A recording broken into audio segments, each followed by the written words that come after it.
Mr. Regal, this has been so far a fascinating episode of Gentleman Villain. I have another question. Hopefully it'll be a little more fun for you. But Yes. you've talked about how coming up in England, it was all about the match. It was all about the wrestling. No, there was, matter of fact, on the television, there wasn't any really promos or No. angles or anything like that. It was all There was the all occasional matches. angle, but there was no promos. No. But somehow over the years, you were able to develop the character that you needed to portray what other people wanted you to portray, or for you to portray what you wanted to the best you can. Yes. What advice, and I've seen you give this advice on some of these, developmental things. What advice do you have as far as developing a character, and how important is it for a young wrestler to do that? It's very important to find something that connects with your audience. That's all that matters, is connecting with your audience. So whether it be a character or your wrestling skills, and usually it's a combination of both. And you've got to put a lot of time in. If you think, well, you can sometimes look on to just finding something and then run with it. But don't take it for granted. You've got to find whatever it is, and then work at it, and constantly work at it. This is just little tips from me.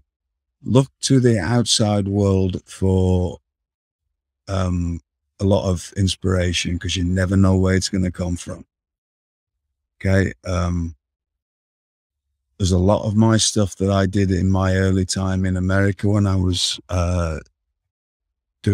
I changed from just being plain old Steve Regal to Lord Stephen Regal, which was taken from a lot of 50s, 60s and 70s British movies and TV shows, and characters that I'd seen in them, and playing about with different ways I spoke, and also a lot of wrestlers that I'd studied when I was younger, and really studied once I started understanding, or actually being in the wrestling business. Because watching it as a fan's one thing, but then studying exactly how they made people react. So we've been talking about this before. It's all how much hard work you put into it. Try to be original, which is an easy thing to say, but very hard to do.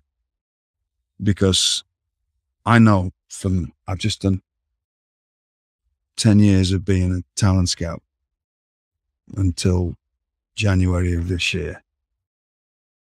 I've seen so many of the same things over and over and over. People thinking that they're unique, but they've just basically the latest TV show that's a hit. They've decided that they're going to be that. Right. Well, so has 25 other people. Right. And unless you've got something else, you need more than just that. Unless you've got two heads, or you are the one. Right. Right. And we've talked about that before, where if you've just got a magic, whatever it is, then you can get away with anything. And that's a strange thing. That's why it's really difficult to explain this job to anybody, because some people can do the exact opposite of everything that's right, and it still works for them. And then some people can just get natural reactions from people, and I couldn't. I had to work at loads of little things, but I was constantly. I mentioned this to somebody the other day. I've never signed an autograph and not asked a fan a question when I've signed it, unless I've been in a rush. If it's actually an autograph signing, I have never not asked a question, because it's a lot of feedback, and it gives you a lot of things to think about as far as what to try or not to try. I'm going to give you that advice. You do what you want with it. If you want to just sit there and go, sign and hand to people, right, and be rude, I never worried about as a villain signing autographs because I knew I was comfortable with myself. Those same people that I could have just been asked a question, had a chat with outside the building. I could walk in and I was comfortable enough at a certain age that I knew that I could look them in the eye and have them hating me within a split second. You could switch it on. Switch it on. But if you ask questions, if you just ask everybody that came up, why'd you like wrestling? You're going to get 100 different answers. Well, one of those answers might be the thing that you're working on at the moment, or give you an idea to work on something. Oh, right. Or you see somebody with a t-shirt on. Why'd you like that person? What? Oh, is that your favorite wrestler? Why? Wow. Give you all these different answers. Oh, okay. Well, I don't have any of that in my act. Right. Because that's what we are at the end of the day. You can BS yourself all you want about what wrestlers are. We're an act. And like any act, you don't have to be good at it. You just have to figure out how to connect with an audience. But the more you've got an open mind as to what you can work on to try to connect with that audience, everybody thinks it's all about headlocks and doing suplexes and that. It's not. That's just something you do and then whatever else you do that connects. And depending who you're working for and what that person who's paying you wants you to do on that particular night. But if you're just left to your own devices, you've got to constantly come up with different ideas. And some are going to work and some are not. But if you're only leaving it to yourself to do that, how much can you actually think of? You sit down now with a pad and a pen and go, right, I'm going to write down every idea that I can think of that I can do with my wrestling. You won't get too far. You might, if you're lucky, you might get a few pages in.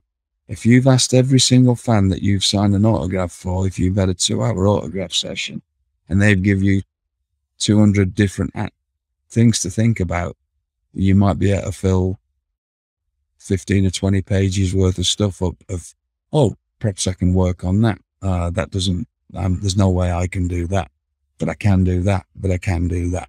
I've learned so much by asking questions, no different than asking wrestlers when I was younger. Why does that work? Why doesn't that work?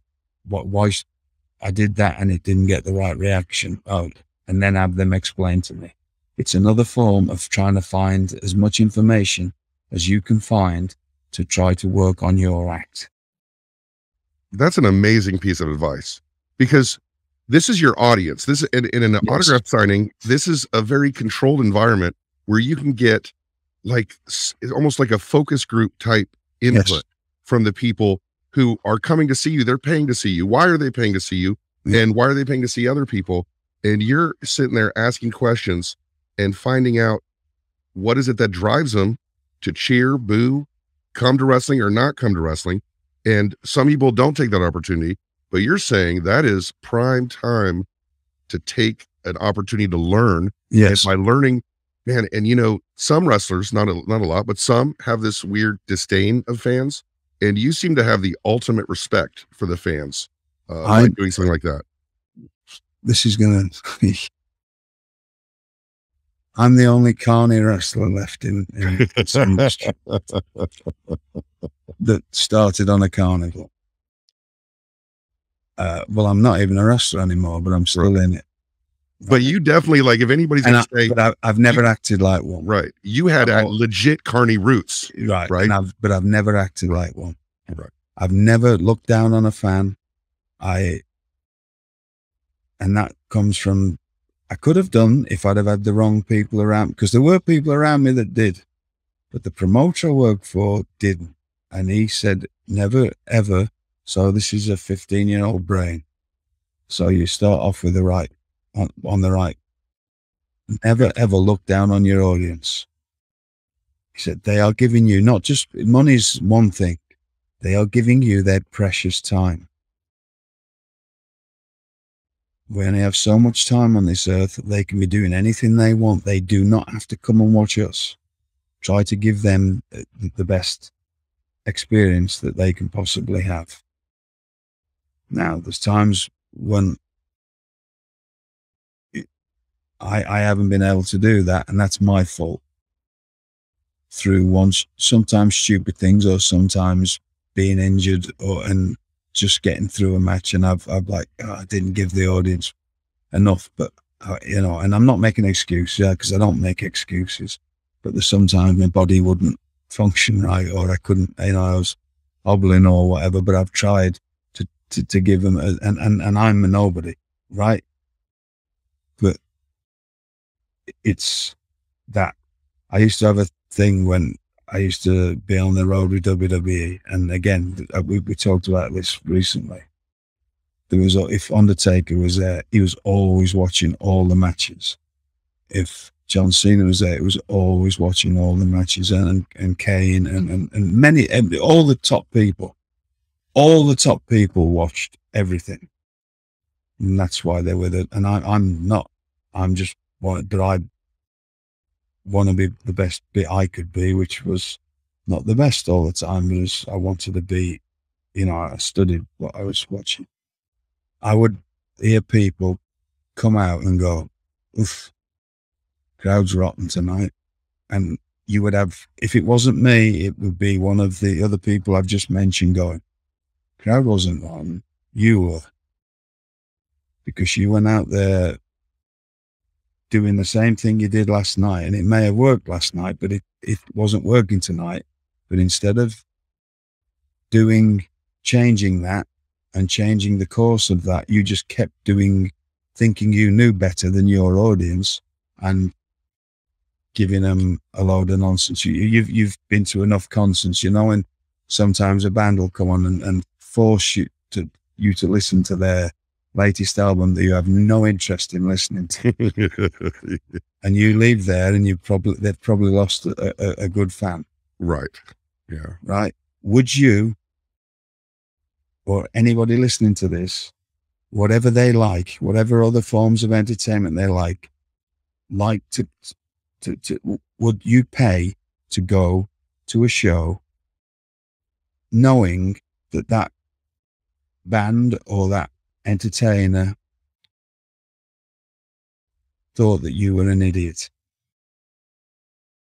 Absolutely not. But a lot of wrestlers seem to have that mentality. I do not understand it. I've never understood it, and you won't hear me talking ever like that. It's my job to get an emotional response out of you. And sometimes I failed miserably trying, but at least I've tried.